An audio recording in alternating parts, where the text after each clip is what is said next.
이 세상에는 강력한 힘 세 가지가 있다고 합니다. 그 첫 번째는 무엇이냐면 독재의 힘이라는 거예요. 독재는 참 무섭습니다. 그것을 어디서 할 수 있냐면 바로 우리나라 위에 있는 나라 북한을 보면 알 수 있어요. 김일성, 김정일, 김정은 이 3부자가 독재를 하는 그 힘의 능력이 총칼을 들고 많은 백성들을 어떻게 해요? 반대하면 죽이고 또 찬성하면 살리고 자기 마음대로 합니다. 그래서 독재의 힘이 강하더라. 두 번째는 무엇이냐? 민족주의의 힘입니다. 민족주의는 전쟁을 불사합니다. 자기 민족만이 우수하다고 여겨요. 다른 민족은 하대합니다. 우리 옆나라 일본을 보면 우리가 알 수 있어요. 그 일본으로 인하여 잘못된 민족주의로 인하여 지금도 우리나라가 큰 어려움과 낭패를 보고 있지 않는지요. 마지막 세 번째 강력한 힘이 있습니다. 이 힘은 바로 성령의 힘입니다. 성령의 힘은 보이지 않지만 아주 강력한 힘입니다.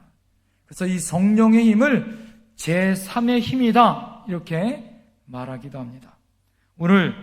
오늘은 바로 여러분 성령 강림 주일입니다. 성령님이 강림하신 주일을 기념하는 주일이다 이 말씀이에요. 성령님은 삼위 하나님이십니다. 성부 하나님, 성자 하나님, 성령 하나님, 이 삼위에 하나님이 계십니다. 이 하나님을 삼위일체 하나님이다 우리는 이렇게 불러요.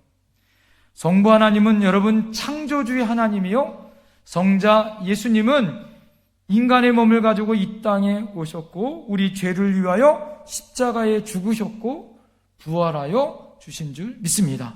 세상을 이기신 성자 하나님, 또 예수님이 부활하신 이후에 성령 하나님이 이 땅에 임하신 줄 믿습니다.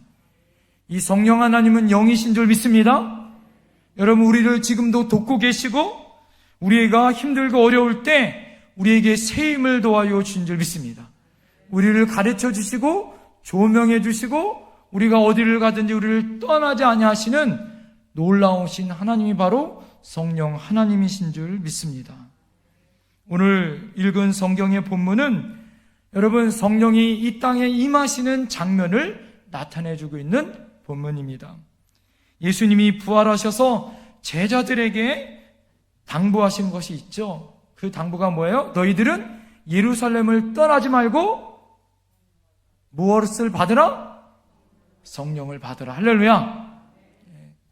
예루살렘을 떠나지 말고 성령을 받으라고 당부하셨어요. 그들이 예루살렘에 모여서 마가다락방에 모여 기도에 힘쓴 줄 믿습니다. 그럴 때 성령이 임했어요. 제자들은 순종하여 성령님의 은총을 간구하며 기도했습니다. 기다린 지 열흘 만에 성령이 강하게 임하였죠.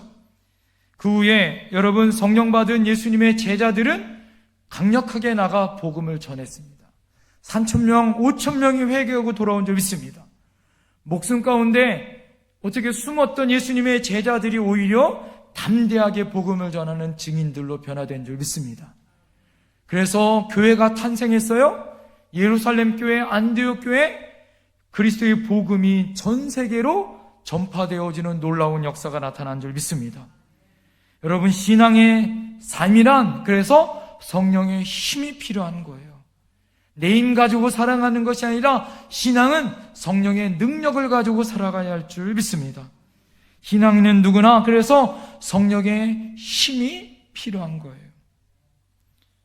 제자들이 성령 받기에 그래서 몇 가지 과정이 필요하더라 이거죠. 우리도 마찬가지입니다.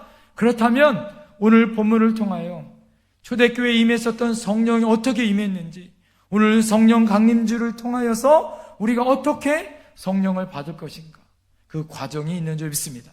그 첫 번째는 따라하겠습니다. 함께 모일 때 성령 받았다. 성령은 언제 임했다고요? 함께 모일 때 성령 받았다. 사도행전 1장 4절을 보면 예수님이 제자들에게 이렇게 말씀하십니다. 예루살렘을 떠나지 말고 내게서 들은 바 아버지께서 약속하신 것을 뭐하라? 기다리라. 이렇게 말씀하고 있어요. 그래서 제자들은 120명이 다 같이 마가의 다락방에 모였습니다. 여러분, 그때 그곳에 성령의 강력한 임재가 나타났어요. 확실히 성령의 역사는 사람들이 모인 곳에 일어나는 줄 믿습니다. 그래서 성경은 뭐라고 이야기하냐면 히브리서 10장 25절에 모이기를 힘쓰라. 모이기를 피하는 그 어떤 사람의 습관도 따르지 말라. 성경은 우리에게 말씀해 주고 있습니다. 여러분, 신앙인들은 모이면 그냥 있지 않고 뜨겁게 기도하는 줄 믿습니다. 그러니까 그곳에 뭐가 임하는 거예요? 성령이 임하는 거예요. 제가 어릴 때, 학생회 때 방학이 되어지면 저희 학생회 때는 아주 뜨거웠던 것 같아요. 저희 학생들, 같은 우리 형님들, 누나들과 함께 교회에 모여서 학생들이 자체적으로 교회에 모여서 합심하여 같이 중보하고 기도했어요. 매일 저녁마다 모여서 함께 기도했습니다. 그때 얼마나 순수하고 열정으로 눈물을 흘리며 기도했는지 몰라요. 그렇게 열심히 기뻐하는 것을 하나님은 기뻐하신 줄 믿습니다. 기도회가 절정으로 이를 쯤에 여러분 성령이 임해요. 그때 방언도 임하고 하나님의 은혜와 풍성한 하나님의 기쁨을 경험했습니다. 여러분, 그때 열심히 기도했었던 형님, 누나들이 지금은 목사가 됐고 선교사님이 됐고 사모님이 됐어요. 할렐루야. 여러분, 같이 기도했던 그 모든 기도가 합심하여 하나님이 받으신 줄 믿습니다. 그때 기도했던 저도 목사가 됐고, 그때 함께 기도했었던 저희 형님도 목사가 됐고, 그때 기도했었던 많은 분들이 지금 그리스도의 복음을 전하는 귀한 일꾼들이 된 줄 믿습니다. 여러분, 불은 땔감이 모일 때 활활 타오르는 줄 믿습니다. 성령의 역사도 함께 모여 기도할 때 임하는 줄 믿습니다. 부흥사 무디가 많은 성도들과 함께 모여서 산상 집회를 인도했어요. 그때 한 성도가 손을 들고 이 무디 목사님에게 질문을 한 거예요. 목사님, 꼭 이렇게 모여서 예배 드려야 합니까? 아니, 그냥 집에 혼자서 예배 드려도 되지 않습니까? 그랬더니 그때가 아마 저녁 때였던 것 같아요. 이 무디 목사님이 그때 활활 타오르는 장작 가운데 활활 타오르는 장작 하나를, 땔감을 하나 들고서 그것을 집어 던진 거예요. 활활 타오르던 장작이 곧 어떻게 됐을까요? 불이 꺼져 버렸어요. 자, 그러다 무디 목사님이 이렇게 얘기했습니다. 이렇게 혼자 있으면 곧 불은 어떻게 된다고요? 꺼져 버립니다. 이렇게 말씀했습니다. 한때 무교의 주의가 극성을 부렸어요.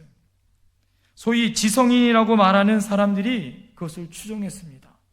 일본의 지성인들, 기독교 사상가인 우찌무라 간주란 아주 훌륭한 믿음의 사람, 그 사람도 이 무교회주의 신앙을 가지고 있었던 사람입니다.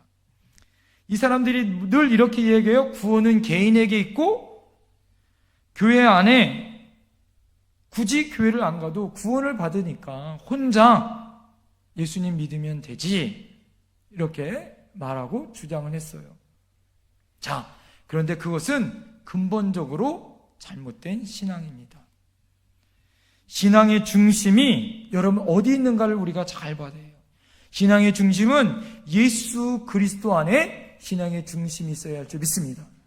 예수 그리스도가 나의 절대적인 신앙이 되어야 할 줄 믿습니다.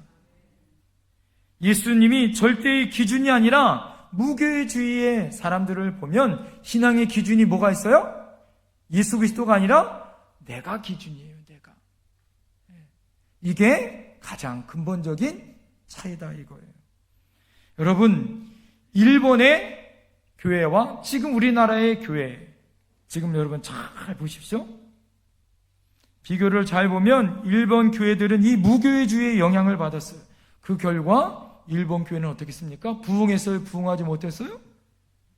부흥하지 못했습니다. 개인주의, 세속주의, 미신으로 오히려 복음을 먼저 우리나라보다 먼저 받아들였지만 우리나라보다 후퇴했어요. 우리나라 교회들 문제가 많습니다. 자, 그렇지만 하나님 우리나라를 이뻐하는 이유가 있었던 것 같아요. 그것은 무엇입니까? 한국 교회는 모여서 뜨겁게 기도하는 교회인 줄 믿습니다. 민족이 어렵고 힘들 때마다, 개인의 문제가 있을 때마다 모이기를 피하지 않냐고 모여서 뭐 했어요? 하나님 앞에 기도하고 모여서 예배했어요.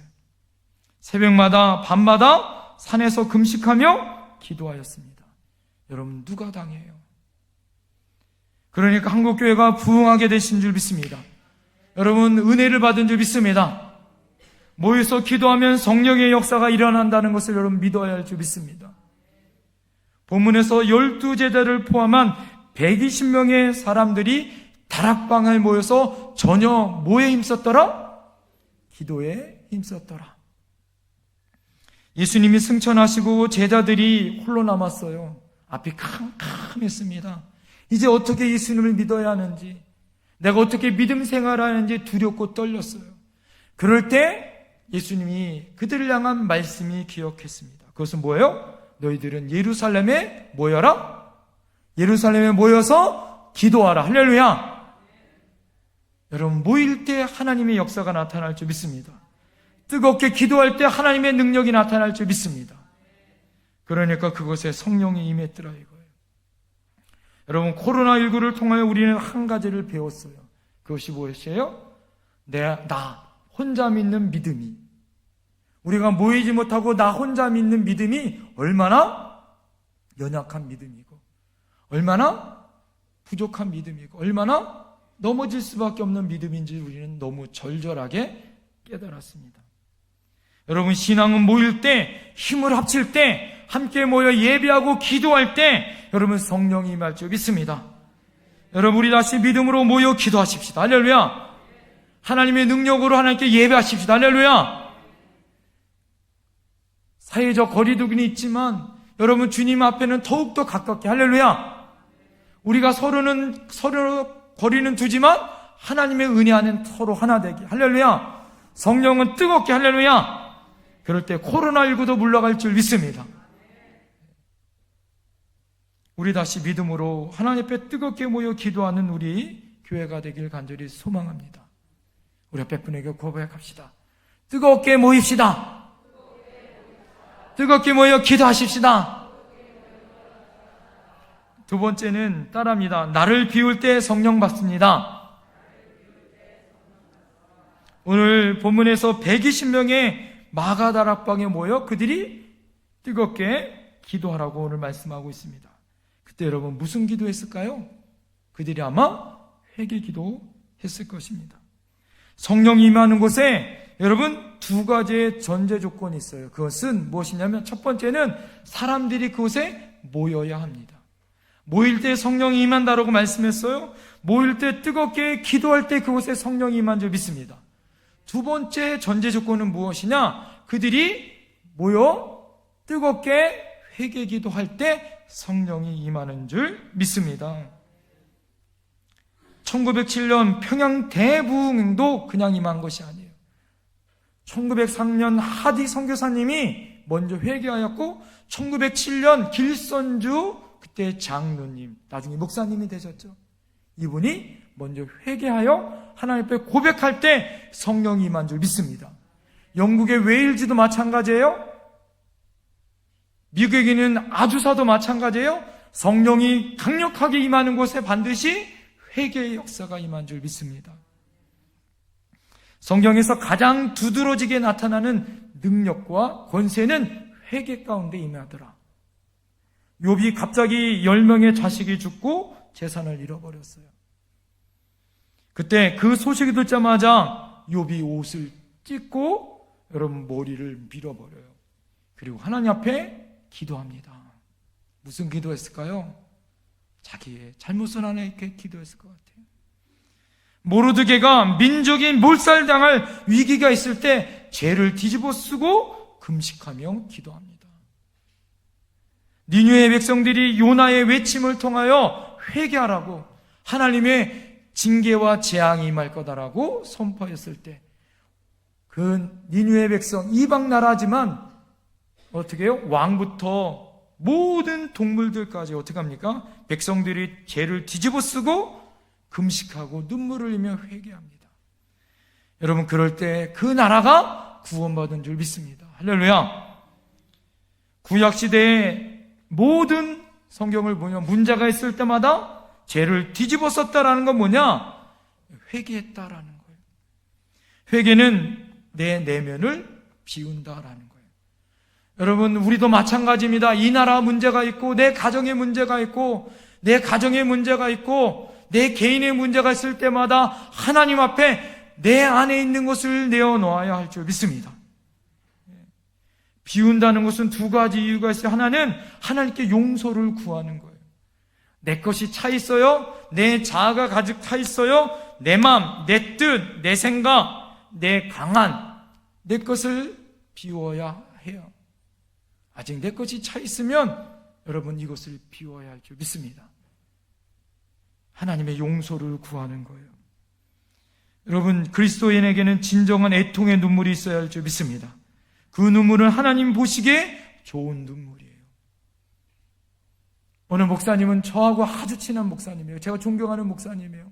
그 목사님의 가장 큰 기도 제목이 무엇이냐면, 하나님, 제 식어진 눈물을, 하나님, 눈물이 나는 목회자가 되게 달라고. 이 목사님이 늘 기도하는 게 그거예요. 메말라서 이제는 눈물도 안 나온다는 거예요. 마지막 때가 되면 피리를 불어도 노래도 하지 않고 춤도 추지 않고 고글해도 슬퍼하지 않는 그런 세대가 오더라 이거죠. 인간의 눈물, 우리의 눈물은 여러분 먼 천국을 바라보는 망원경이다, 이렇게 말하는 사람이 있어요. 눈물과 애통이 없는 천국은 바라볼 수 없는 것입니다. 우리 현대인들은 눈물이 없고 애통이 없어요. 내가 억울해서 눈물도 흘리고 분통해서 눈물을 흘리지만, 여러분, 나의 무능함, 나의 죄 때문에, 하나님을 못 만나는 것 때문에, 하나님 때문에 눈물을 흘리지 않더라 이거죠. 그래서 현대인들이 외롭고 힘들고 고독하더라 이거예요. 또 하나, 여러분, 왜 우리가 비워야 되는가? 내 안에 성령의 역사가 일어나기 때문에 비워야 한다라는 거예요. 여러분, 내가 비우면 그 안에 누가 채워질까요? 성령님이 채워질 줄 믿습니다. 할렐루야. 여러분, 비운다는 것은, 이 성경에 비운다는 원어의 뜻은 무엇이냐면, 따라합니다. 내가 주께 위탁한다. 내가 주께 맡긴다. 내가 주께 내려놓는다. 여러분, 그분께 나를 맡기고 위탁하고 내려놓는다라는 뜻이에요. 이게 맡긴다라는 거예요. 여러분, 여기 컵이 있어요? 이 컵 안에 뚜껑을 딱 닫고 부으면 이게 들어가지 않아요? 들어가지 않습니다. 또 하나, 여러분, 이 안에 가득 무엇이 차 있으면 들어가요? 안 들어가요? 안 들어가요. 다 비워져야 들어가더라 이거죠. 여러분, 내 안에 다 비울 때 하나님의 성령이 채워질 줄 믿습니다. 예수님의 은혜 안에 내가 하나님 앞에 회개했다면 그 안에 성령이 채워져야 할 줄 믿습니다. 성령은 비우고 그 가난한 마음이 있을 때 하나님이 채워줄 줄 믿습니다. 우리들이 예배를 시작하면, 그래서 여러분, 예배 시간에 먼저 와서 뭐 하는 거예요? 참여하는 거예요. 내 것을 비우는 것입니다. 하나님이 비울 때 그 안에 은혜를 부으실 줄 믿습니다. 성령을 부으실 줄 믿습니다. 은혜의 그릇을 크게 준비하는 사람에게 크게 부으실 줄 믿습니다. 사르밧과부나 우리가 성경에 나오는 많은 사람들이 여러분 그릇을 준비하는 것만큼 하나님이 부어주시는 거예요. 비울 때 부어주실 줄 믿습니다. 제자들이 마가다라방에 10일 동안 뭐 했어요? 기도했습니다. 무슨 기도했다고요? 회개 기도했어요. 비우는 기도했습니다. 그 이후에 하나님이 성령으로 채우신 줄 믿습니다. 우리 교회도 마찬가지예요. 여러분 매 주일마다 말씀을 들을 때마다 여러분 그릇을 준비하셔야 될 줄 믿습니다. 하나님이 채워줄 줄 믿습니다. 오늘 여러분 충만하게 돌아가셔야 될 줄 믿습니다. 성령이 임하여 오늘 말씀 보니까 4절에 보니까 성령의 충만함을 받더라. 할렐루야. 여러분 성령의 충만함이란 차고 넘쳐 흘러간다라는 원어의 뜻이에요. 여러분 차고 넘쳐 여러분들에게 영향력을 미치는 흘러가는 사람들로 넘칠 줄 믿습니다. 여러분을 만나는 사람마다 흘러넘치는 은혜가 임하여야 되는 거예요. 여러분 옆에 사람 얼굴을 보세요. 은혜 받고 있습니까? 그건 누구 덕분이에요? 여러분이 은혜 받아 그 축복이, 그 성령의 능력이 흘러가는 거예요. 옆에 사람에게 고백하세요. 나 때문에 은혜 받는 줄 아세요? 할렐루야. 성령이 넘치면, 성령의 은혜가 넘치면 내 안에 비우인 것을 하나님 채우게 하시고 흘러넘치게 하는 거예요. 코로나19로 인하여 여러분 하나님의 나라와 하나님의 교회가 이 사명을 감당해야 할 줄 믿습니다. 성령으로 충만하여 여러분 이 나라, 이 민족을 지키고 전 세계 가운데 성령의 충만함이 역사하심이 나타나야 될 줄 믿습니다. 저는 그렇게 기도했어요. 하나님, 성령 강림절 이전과 이후가 바뀌어지게 하여 주시옵소서. 하나님, 우리나라가 성령 강림주일 이전과 이후로 바뀌어지게 하여 주시옵소서. 지금 우리나라에는 오늘 예배가 모든 예배가 회복하는 주일로 지킵니다. 여러분 모든 예배가 성령 강림주일로 회복해지길 간절히 소망합니다. 여러분 하나님의 은혜 가운데 이 예배들로 통하여 성령이 충만하여 흘러갈 줄 믿습니다. 코로나19는 물러갈 줄 믿습니다. 물러갈지어다.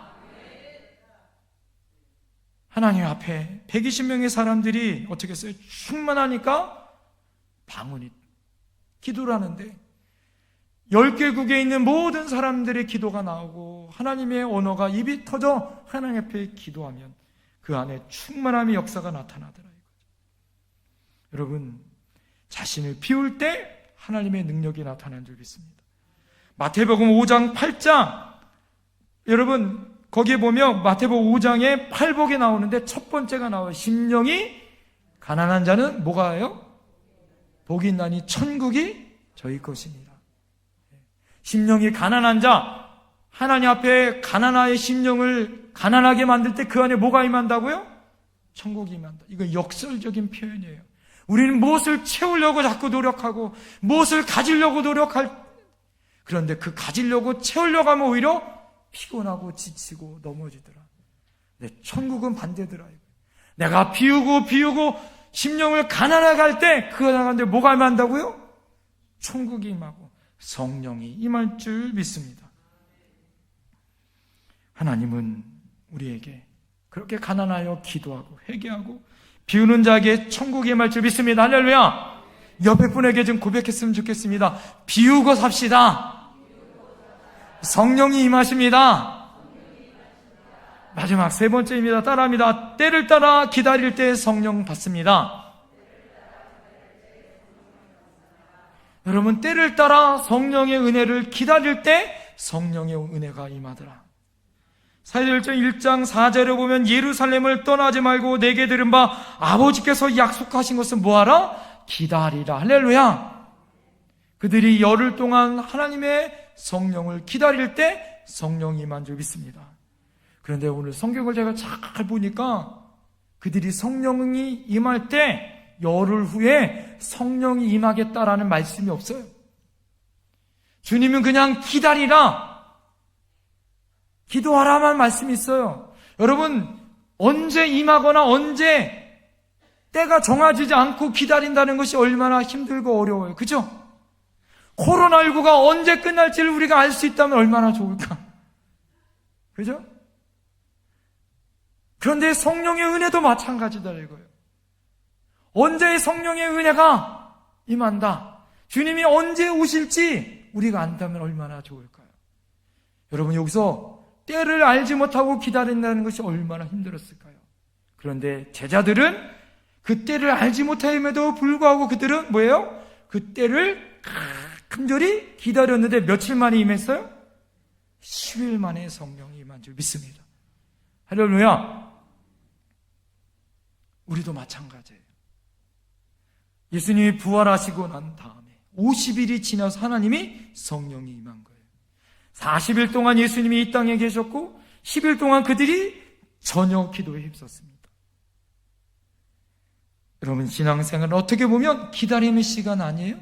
언제 은혜가 임할지 어떻게 알아요? 성령이 나에게 언제 임할지 우리가 어떻게 알아요?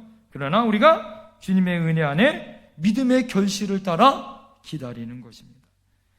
제자들은 10일 동안 인내하고 기다렸습니다. 결국 10일 만에 성령의 응답을 받은 줄 믿습니다. 할렐루야. 세상 모든 사도 기다림 안 해요?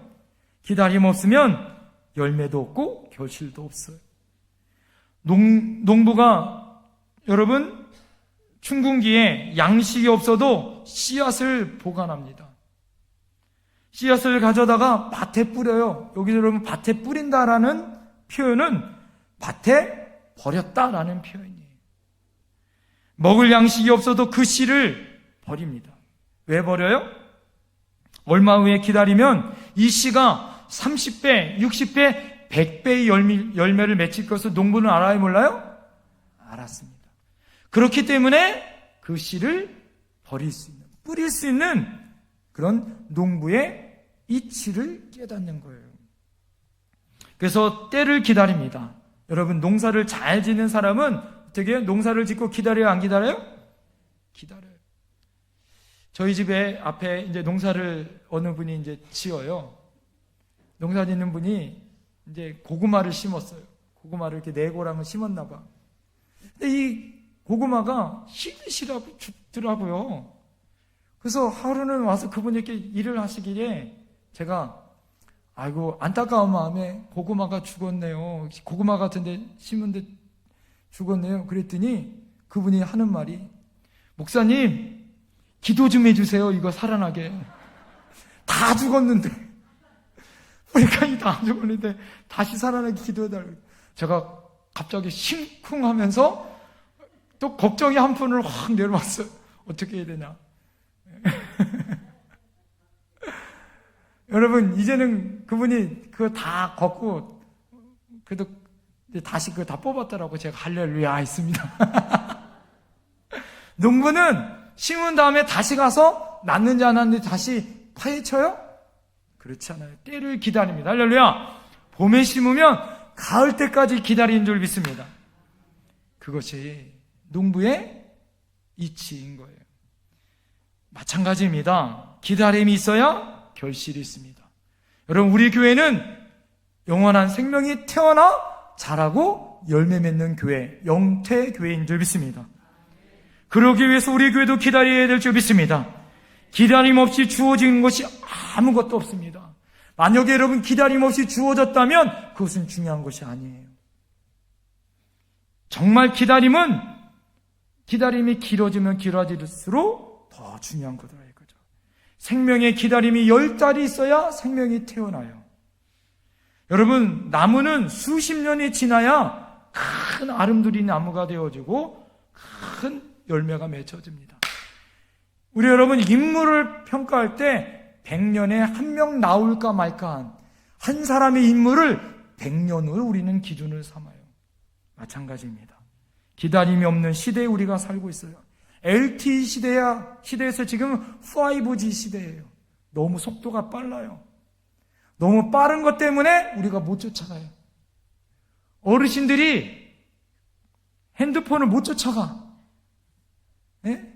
우리는 기껏해야 핸드폰 전화 거는 거와 문자 받는 거, 또 하나 깜깜하면 프레시 비치는 거 말고는 사용할 게 없는데 핸드폰이 너무너무 많아서 그 기능을 다 못써요. 너무 빠릅니다. 그래서 뭐만 생겨요? 요령만 생겨요. 그러니까 때가 되어도 열매가 없고 결실이 없습니다. 그러니까 불행하고 낙심하고 불평이 나와요. 광야 이스라엘 백성이 금방 갈 수 있습니다. 가나안 땅을. 그런데 하나님은 기다리셨어요. 몇 년 동안? 40년을 기다리셨어요. 모세 한 사람을 키우게 예수님 하나님은 40년을 기다리셨어요. 여러분, 저도 마찬가지예요. 제가 와서 제자 훈련하고 여러분들 열심히 12주 훈련 갖고 많은 성도들이 내가 뭐 크게 변화되어지고, 아니요. 아직 멀었고 우리가 훈련받아야 하고 또 해야 할 길이 아직도 많이 남은 줄 믿습니다. 한 남성이 한 여성에게 사랑을 고백합니다. 그런데 이 여성이 남성에게 뭐라고 얘기하냐면, 내가 당신의 사랑을 받아주기 위해서 조건이 하나가 있습니다. 그 조건은 무엇이냐면, 당신의 사랑을 보여주셔야 하는데 100일 동안 매일 저녁마다 저희 집 앞에 있다가 가주세요. 이게 이 여인의 기준이었어요. 남자는 그날부터 매일 비가 오나 눈이 오나 바람이 부나 이 여인의 집 앞에 매일 저녁에 있다가 갑니다. 매일 이 여인은 이 남성을 바라보면서 어떻게 하는 거예요? 매일 바라보는 거예요. 한 번도 100일이 지나서 만나기로 약속했으니까 뒷모습만 바라보는 거죠. 오늘도 왔구나. 자, 얼마나 열정적으로 나오겠어요? 여러분, 이런 열정을 본 여성이라면 결혼해야 돼요, 안 해야 돼요? 결혼해야 되지 않겠습니까? 99일째 밤이 되어졌어요. 99일째 밤이 되어졌는데 이 남자의 뒷모습을 바라보는데 이 여인이 가슴이 막 콩닥콩닥 뛰고 너무 이 남성이 사랑스러워 보여서 도저히 참을 수 없어 어떻게 했을까요? 문 밖으로 뛰쳐나가 달려갔어요. 그리고 이 남자의 뒷모습을 꽉 끌어하면서 도저히 내가 참을 수가 없어요. 오늘 99일째인데 나와 결혼해 주세요. 그렇게 사랑을 고백했습니다. 그 순간 이 남성이 돌아서면서 뭐라고 그랬을까요? 깜짝 놀라면서, 안 돼요! 저는 아르바이트생입니다.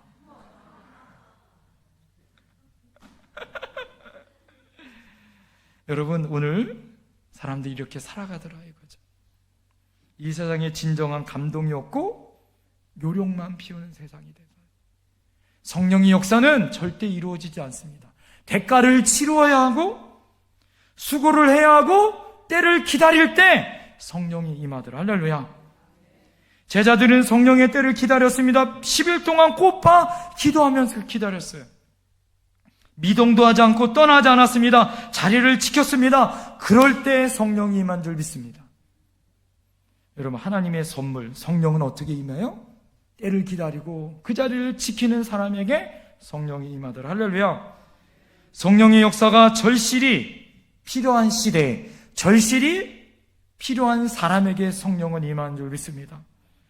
우리가 정말 성령 받기 위하여 여러분 하나님의 은혜 안에 때를 기다리고 절실하게 하나님 앞에 구하고 찾을 때 성령은 임하는 줄 믿습니다. 성령은 대부분 두 가지의 이유를 통하여 부어주십니다. 첫 번째는 그리스도인들이 이 세상에 하나님의 뜻대로 승리하기 위하여 간구할 때 성령이 임하더라. 할렐루야.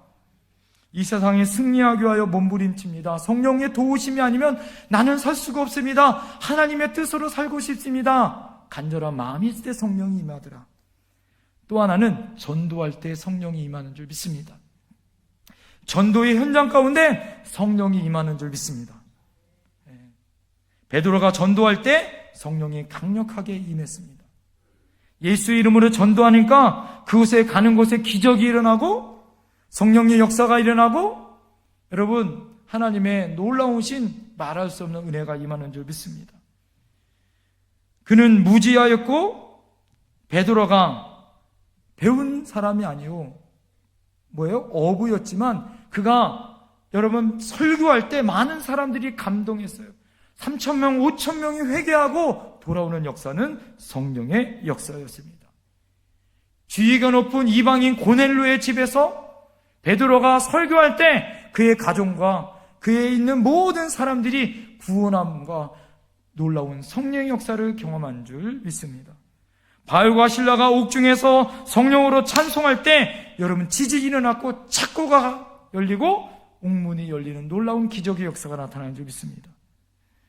사도행전 8장 빌립이 성령의 인도함을 받아 예루살렘을 방문하고 마치고 돌아가는 어떻게 해요? 내시를 만나 성령의 은혜 안에 말씀을 전할 때 그 내시가 성령 받아 구원함을 받은 줄 믿습니다. 여러분, 성령은 전도하는 곳에 함께 임한 줄 믿습니다. 할렐루야. 우리 교회도 여러분 전반기에 원래 전도해야 되는데 못해서 6월 11일부터 여러분 전도하려고 합니다. 날은 덥고 어렵지만 여러분 노방전도 하려고 그래요. 오히려 환경은 어렵고 힘듭니다. 그렇지만 여러분 전도하려고 합니다. 전도 물품 중에 기도하면서 하나님 앞에 기도했더니 여러분 일회용 마스크를 교회에서 준비해서 그것을 전달하려고 그래요. 우리 영태농협 앞에서 여러분 목요일날 영성훈련 마치고 가서 전도하려고 합니다. 여러분, 우리 안에 전도할 때 하나님의 능력과 성령이 임할 줄 믿습니다. 하나님의 뜻이 이루어지는 곳에 성령의 역사 또한 임할 줄 믿습니다. 여러분, 메마르고 어려운 환경이 있습니까? 여러분, 성령이 임하기 위하여 아까 말씀드린 것처럼 하나님의 뜻을 갖고 기도하십시오. 그리고 전도의 현장 가운데 함께 동참해 주시기 부탁드립니다. 혹시 여러분 동참하기 어려우시면 마스크 쓰시지 않는 마스크 있으면 교회로 보내주시거나, 마스크 여러분 일회용 마스크 사실 수 있도록 여러분 도와주세요. 헌금해 주세요. 하나님의 은혜 안에 나의 삶을 결단하고 주장하고 내 판단의 기준이 아니라 하나님의 은혜 안에 함께할 때 성령의 역사가 임할 줄 믿습니다. 내가 왜 메말라요? 성령이 아닌 내 이성대로, 내 판단대로, 내 기준대로 사니까 내가 힘들고 어려운 거예요. 말씀을 증거할 때 하나님의 능력이 임할 줄 믿습니다. 여러분, 오늘도 성령은 이 시간에 임한 줄 믿습니다. 소통의 영으로 하나님과 우리와 소통케 하시고 서로 하나 되게 하여 주실 줄 믿습니다. 성령은 삶의 궁극인 줄 믿습니다. 성령은 기계를 돌아가게 하는 기름과 같은 줄 믿습니다. 우리 삶에 빡빡합니까? 좋은 차가 있어도 기름이 있어야 굴러가는 것처럼 성령이 임하면 굴러가고 부드러워지는 줄 믿습니다. 성령은 목마를 때 해결해주는 생수인 줄 믿습니다. 복잡한 문제가 있을 때 삶의 문제를 해결해주는 열쇠인 줄 믿습니다. 성령은 모든 흠과 티와 결정과 부족함을 감춰주고 이해해주고 품고 섬기고 회복시켜주고 넘어진 사람을 일으켜주는 목자인 줄 믿습니다. 오늘 여러분 성령을 받으십시다. 하나님의 은혜 안에 성령으로 사십시다. 할렐루야. 성령 안에 충만한 은혜가 저와 여러분 가운데 함께 하시길 간절히 축원드립니다. 기도하겠습니다.